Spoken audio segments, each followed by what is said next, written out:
Tem duas coisas interessantes que acontecem em sala de aula que se repetem e é uma característica que eu percebo estrutural que a gente precisa rever para a gente melhorar a nossa taxa de resiliência.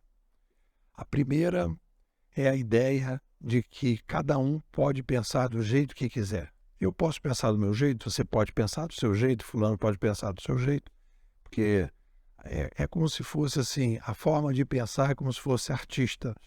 Nós somos artistas e cada um pinta o seu quadro. Na arte, isso é uma coisa que tem que ser estimulada, né? Mas quando a gente vai usar a ciência para tomar decisões, e aí não tem nada a ver com o artista, porque o artista ele pinta o quadro e aquilo não tem consequências nenhuma na vida de maneira geral dele e das pessoas, né? Obviamente que você pode se inspirar, etc, mas arte é arte e ciência é ciência. Então, se cada um pensar do mesmo jeito, eu sempre digo, então se você acha que cada um pode pensar de um jeito, então você imagina que você pode ficar na frente de um trem, porque você acha legal ficar na frente do trem, e você vai ficar na frente do trem e não vai acontecer nada com você. É o caso daquele padre que pegou balões de festa de aniversário e as pessoas avisaram para ele que quando chegasse a alguma altura ele cairia lá de cima. Ele falou, não, a minha maneira de pensar é diferente. Aí ele sumiu, o padre nunca mais apareceu. Então, a gente precisa procurar padrões consistentes para a tomada de decisão. E existem padrões que são mais adequados e padrões menos adequados. Os mais adequados geram zonas de atração e os menos adequados, zonas de abandono. E as pessoas vão, a partir das experiências, adotando, né, os padrões e as visões mais adequadas para a tomada de decisão.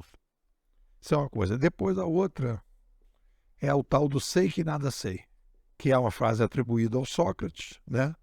Até eu vi aqui que não é, pode ser que não tenha sido dele, mas o que ele queria dizer é que a gente tem que rever a maneira que a gente pensa. Mas a coisa ficou e as pessoas dizem, sei que nada sei.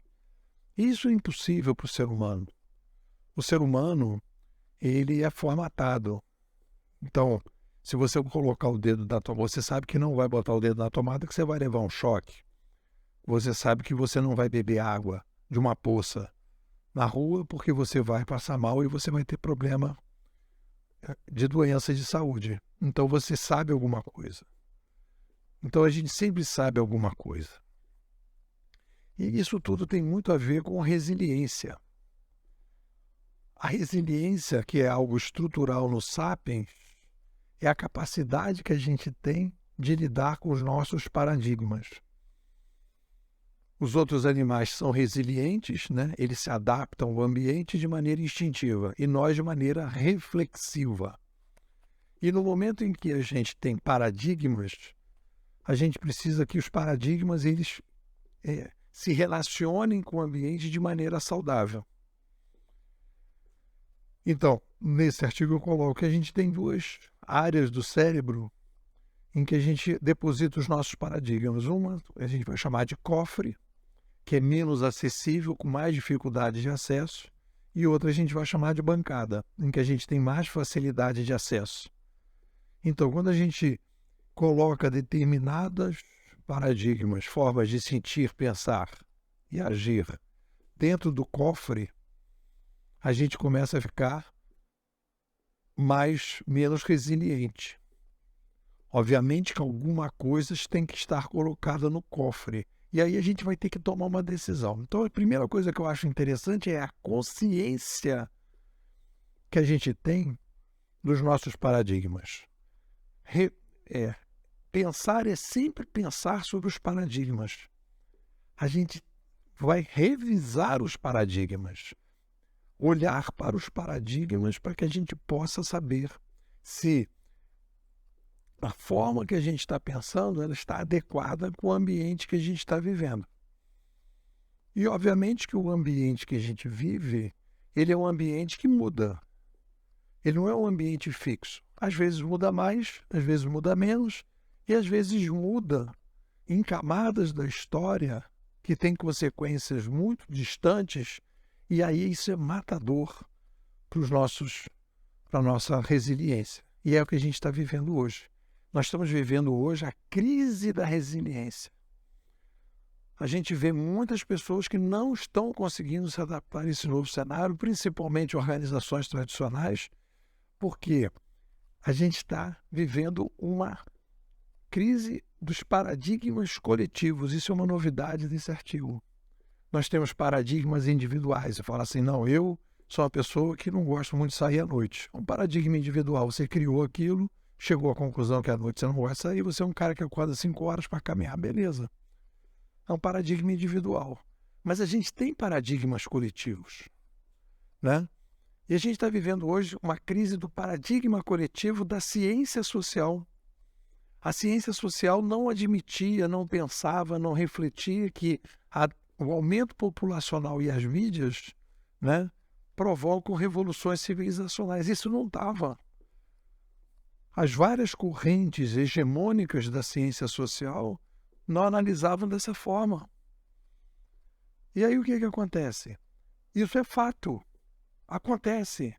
E aí a gente tem uma crise, né, paradigmática de um paradigma coletivo da ciência social. E a ciência social, né, é a mãe de todas as subciências, da educação, da administração, da economia, dos negócios, tudo. Da psicologia, tudo.